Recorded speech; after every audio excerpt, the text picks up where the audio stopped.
Good evening friends. मैं Manoj Sharma GR academy से और एडू स्पाई क्लासेस की ओर से आज मैं आपको पैरा जंगल सिखाऊंगा। पैरा जंगल क्या होता है? पैरा जंगल में बैंकिंग के एग्जाम्स में 6 इवेंट्स दी जाती है, 6 घटनाएं। एसएससी के एग्जाम्स में common admission test I mean CAT, जिसे लोग पास करके एमबीए में एडमिशन लेते हैं, तो कैट के एग्जामिनेशन में और भी ऐसे कई कॉम्पिटिटिव एग्जामिनेशंस हैं जिसमें पैरा जंगल्स पूछे जाते हैं और ये बहुत ही इंपॉर्टेंट क्वेश्चन है एसएससी के एग्जाम्स में, खास तौर से सीजीएल, सीपीओ, इसके अलावा एमटीएस, एलडीसी, स्टेनोग्राफर, ये सारे जो कॉम्पिटिटिव एग्जामिनेशंस हैं इससे पूछे जाते हैं। जो लोग कैट मैट की तैयारी करते हैं एमबीए के लिए, जिन लोगों को बैंक की एग्जामिनेशन देना है, चाहे वो बैंक भी हो, बैंक क्लर्क हो, पैरा जंगल कंपलसरी है। बच्चों के साथ प्रॉब्लम क्या है कि लंबे लंबे वाक्य देते हैं, लंबे लंबे वाक्य देते हैं और बच्चे को दिक्कत होता है, पूरा रीडिंग करने में काफी लंबा समय खाता है। इसके अलावा सारी घटनाओं को क्रमबद्ध तरीके से सजाना होगा।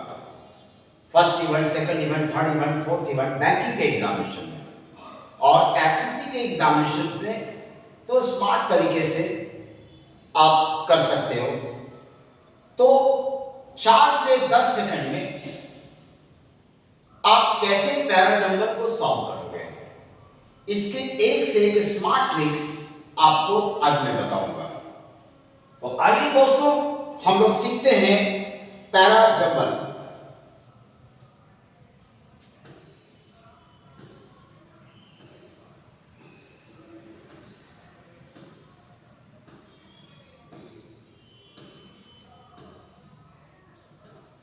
ये रहा पहला सवाल आपके लिए दोस्तों। मैं सबसे पहले आपको, जैसा कि मैंने कहा, 4 से 10 सेकंड के भीतर में आप कैसे आंसर क्रैक करोगे, तो पहले वो ट्रिक बताएंगे, फिर डिटेल में इसी को दोबारा बताएंगे। तो दोस्तों आइए हम लोग सीखते हैं पैरा जंगल के स्मार्ट रूल्स। और मैं जितने भी क्वेश्चंस आपको दूंगा ये सभी किसी न किसी एग्जाम्स में आए हुए हैं, जैसे सीजीएल के एग्जाम्स में, एलडीसी के एग्जाम्स में, अलग अलग एसएससी के लेवल के कई एग्जाम्स हैं। देखिए यहां एक सवाल है, हाउ से सवाल है, लास्ट में क्वेश्चन मार्क है। तो 1 क्लास के बच्चे भी जानते हैं कि सवाल के बाद जवाब होता है। तो यहां देखिए मैंने एक रूल लिखा है, क्वेश्चन के बाद आंसर होगा। तो ए में सवाल है, इसका जवाब या तो बी में होगा, या सी में होगा, या डी में होगा। कोई भी आंसर नाउ से शुरू नहीं होता। नाउ के बाद कॉमा है, इसके बाद कुछ लिखा है, बाद में हम लोग देखेंगे। कोई भी आंसर बट से शुरू नहीं होता। इसका मतलब कि ए का आंसर डी में हो सकता है। मैं आपको बताऊं, हाउ के आंसर कई तरीके से किया जाता है। इसको समझाने के लिए एक एग्जांपल देते हैं। How does an old man walk, एक वृद्ध व्यक्ति कैसे चलता है। मैं शॉर्ट में आंसर दे रहा हूं, स्लोली, धीरे धीरे चलता है। An old man walks slowly. इसी को दूसरे स्टाइल में कहेंगे इन अ स्लो वे। इसी को तीसरे स्टाइल में कहेंगे विथ स्लोनेस, विथ के साथ नाउ, या इन अ स्लो मैनर, या बाय बीइंग स्लो, ये सभी हाउ के आंसर हैं। एक और सवाल लेता हूं, how did he cross the river? वह या उसने नदी कैसे पार किया? तो आंसर दिया बाई बोट, नाव से, या बाई स्विमिंग, तैरते हुए। What it? He cross the river by boat, he cross the river by swimming. तो इस तरह से हाउ के कुल मिलाकर 7 आंसर हो गए। लेकिन सब हाउ के साथ मेन वर्ब होना चाहिए। हाउ के साथ हेल्पिंग वर्ब रहा तो एडजेक्टिव होगा आंसर। जैसे how are you? I am fine. How is she? She is beautiful, adjective हो जाएगा। बहरहाल हम लोग इस सवाल की ओर बढ़ेंगे। हाउ से सवाल है, मैंने कहा था कि how did he cross the river? उसने नदी कैसे पार किया? जवाब दिया था बाय स्विमिंग।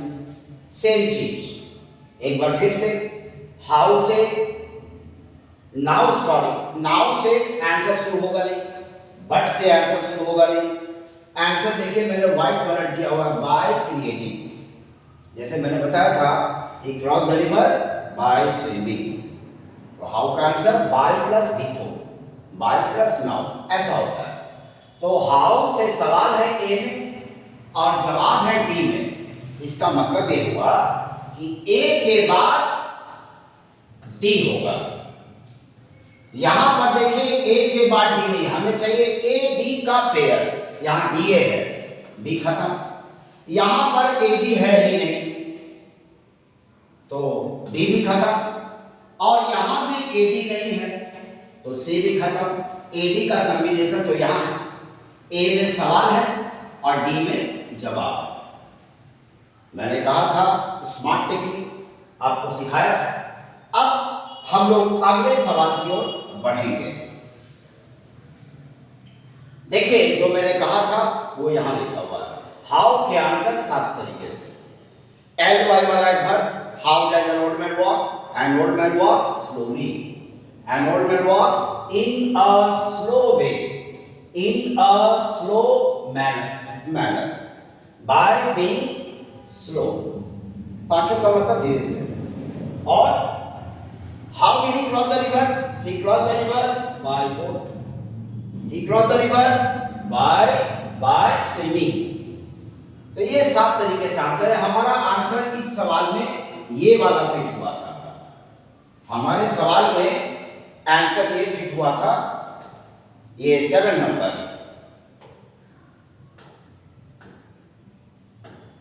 ये वाला हमारा सेट हुआ था।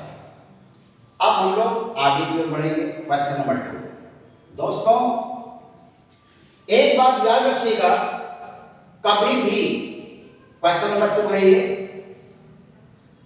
कभी भी आप सवाल जब बनाएंगे तो आप स्पीड से रीडिंग कीजिएगा। स्पीड से रीडिंग करने का एडवांटेज ये मिलता है कि आप समझ पाएंगे। यहां लिखा हुआ why it is good to see sailing taking a serious view of lakes at dot dot. देखिए मैंने सेलिंग को अंडरलाइन किया हुआ है, ये शॉर्ट फॉर्म है, इसे हम लोग कहते हैं एब्रिविएशन। ये एब्रिविएशन है। यहां पर देखिए सी में security exchange board of India, SEBI, India for I, SEBI, यहां पर पूरा नाम है। और देखिए डी नंबर, यहां भी शॉर्ट नेम है। मैं पूरा रीडिंग इसलिए नहीं कर रहा हूं क्योंकि वीडियोस कम समय बनाना है और हमें स्मार्ट तरीका सिखाने से मतलब है। रीडिंग आप लोग घर में कर लेना, मेरा काम है आपको स्मार्ट टेक्निक देना जिससे कि आपको फायदा हो। तो यहां पर सेबी शॉर्ट फॉर्म है, आई मीन एब्रिविएशन। यहां डी को देखिए, डी में भी सेबी एब्रिविएशन है। और डी को देखिए, डी के शुरुआत में है बट। मैं आपको बताऊं, हमें पहली घटना पहचानने के कम से कम 60-70 नियम होते हैं। उसमें से एक नियम बताता हूं कि जो वाक्य बट से शुरू हो वो पहली घटना नहीं होती। बी शुरुआत हुआ है बट से, तो बी वाला जो सेगमेंट है ये पहली घटना नहीं होगी। तो जहां जहां बी पहला अक्षर होगा उसे हम लोग हटा देंगे। देखिए ध्यान से, यहां पर ये लंबा सवाल है इसलिए सेकंड सीरीज में आ गया है। यहां पर देखिए बी पहला अक्षर, हमें बी पहला अक्षर नहीं चाहिए। क्यों? क्योंकि बी के शुरुआत में बट लिखा था, तो बी का जो ऑप्शन है ऑप्शन बी ये खत्म, क्योंकि बी वाले सेगमेंट में शुरुआत में ही बट था। तो जिस वाक्य की शुरुआत बट से वो पहली घटना नहीं होगी। पहली घटना मतलब फर्स्ट लेटर। तो यहां आपने क्या देखा कि बी बट से शुरू है, तो यहां पर ये पहली घटना नहीं होगी, बी पहला अक्षर नहीं होगा, ऑप्शन बी खत्म।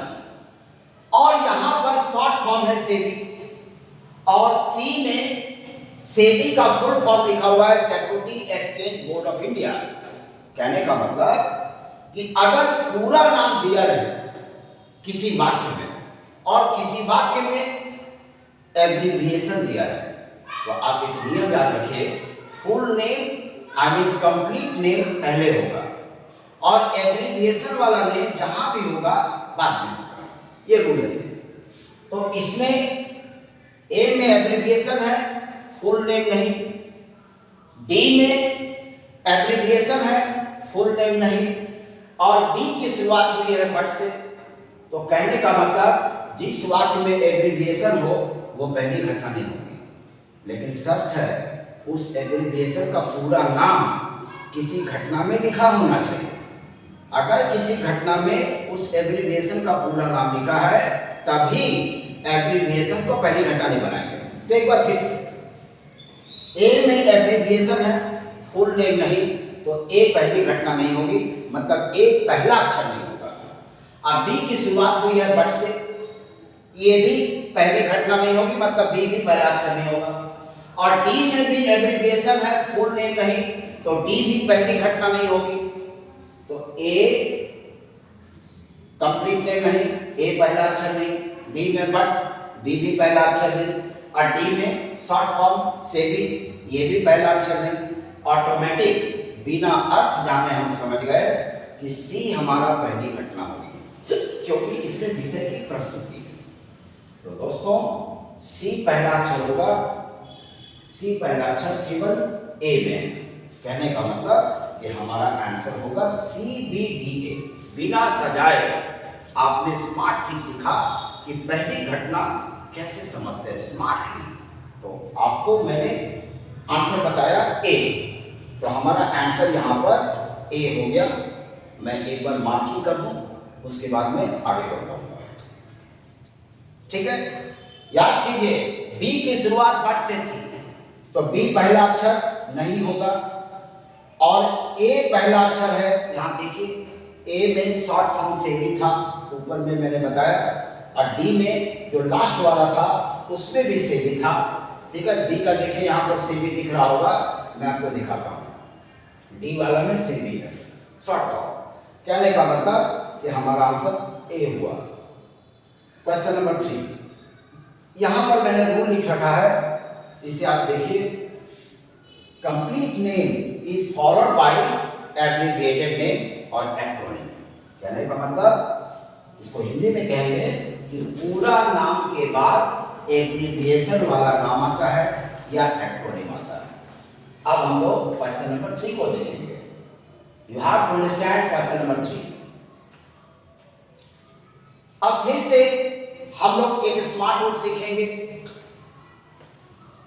एक स्मार्ट रूल आपके लिए मैं फिर आपके बीच रखूंगा। ए में एल्सो लिखा, जिस वाक्य में एल्सो लिखा हो, मैं आपको बताऊं, भी की 4 अंग्रेजी होती है।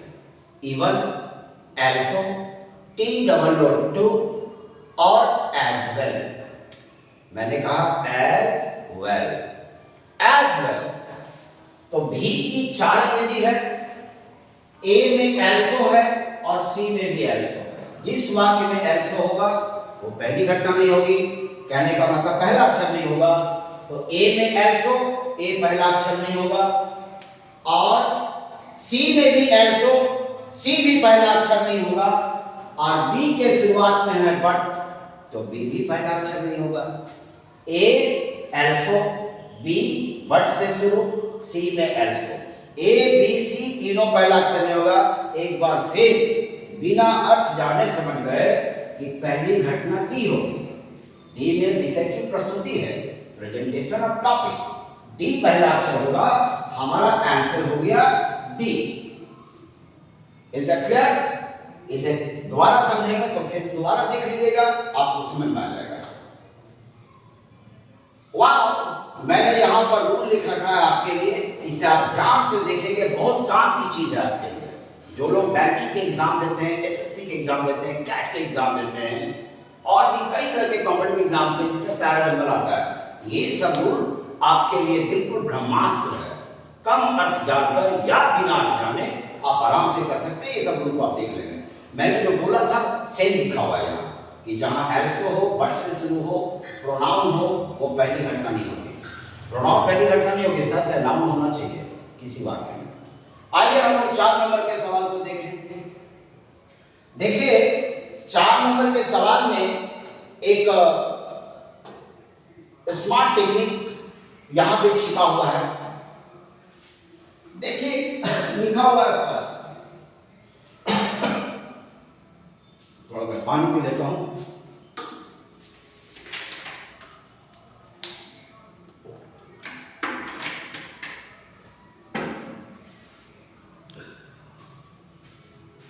वर्ड हियर फर्स्ट का मतलब होता है पहला।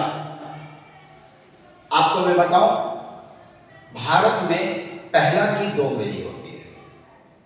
अगर संख्या 2 निश्चित हो, जैसे आंखें 2, हाथ 2, कान 2, तो जब संख्या 2 निश्चित हो तब पहला की इंग्लिश होती है 1, और तब दूसरा की इंग्लिश होती है दी अदर। लेकिन जब संख्या 2 से अधिक हो तो पहला की इंग्लिश होती है फर्स्ट।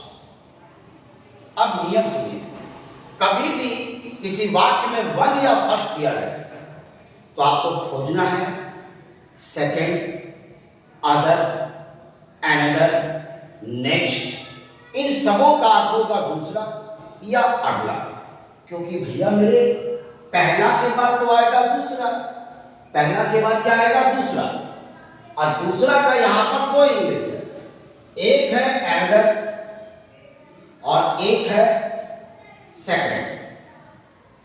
देखा आपने, फर्स्ट के बाद पहला दूसरा या पहला दूसरा।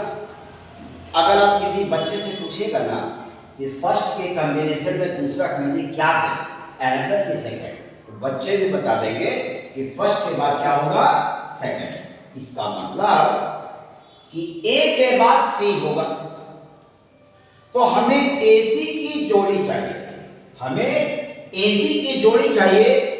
और याद रखिए बी के शुरुआत में है बट, तो बी के शुरुआत में बट है तो बी तो पहली घटना होगी नहीं। बी पहली घटना क्यों नहीं होगी, क्योंकि बट से शुरू है। तो मैंने आपको बताया कि बी पहली घटना होगी नहीं, और ए में एक शब्द लिखा है अनदर। अनदर का मतलब दूसरा, माना कि यहां फर्स्ट लिखा हुआ है लेकिन यहां अनदर भी तो लिखा है दूसरा, यानी ये भी पहली घटना नहीं होगी। और यहां सेकंड है, ये तो पहली घटना ऐसे भी नहीं होगी क्योंकि फर्स्ट के बाद सेकंड आएगा। तो कहने का मतलब कि हम लोग को तो पहले फर्स्ट के बाद सेकंड चाहिए, तो पहली चीज हमें क्या चाहिए, ए के बाद सी चाहिए। ए सी तो चाहिए पर बी पहला अक्षर नहीं होना चाहिए। हमें ए के फर्स्ट के बाद सेकंड, ए सी चाहिए पर बी पहला अक्षर उसमें नहीं होना चाहिए। आइए हम लोग ऑप्शन देखते हैं। देखिए यहां पर हम लोग एक ही करके सीखेंगे।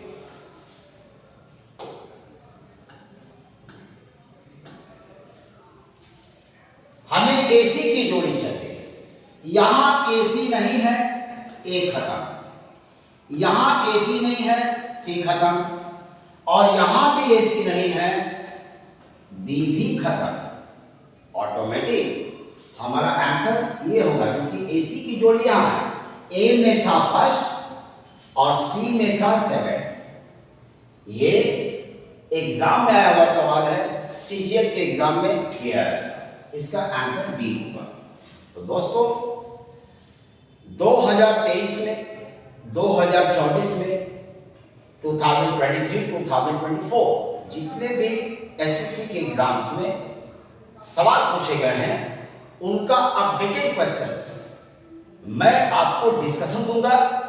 मनोज सर आपके साथ होंगे और अगर आपको किसी सवाल में ट्रबल है तो आप कमेंट में वो सवाल भेजिए, या कोई चैप्टर, कोई टॉपिक जो आपको बहुत दिक्कत देता है आप भेजिए, मैं कमेंट देखूंगा और उस पर वीडियो कंटेंट आपके लिए तैयार करूंगा। दोस्तों पसंद आए तो लाइक करिए, सब्सक्राइब भी करें ताकि अपडेटेड वीडियोस आपको तुरंत मिल जाए। आज के लिए इतना ही काफी है। That's all.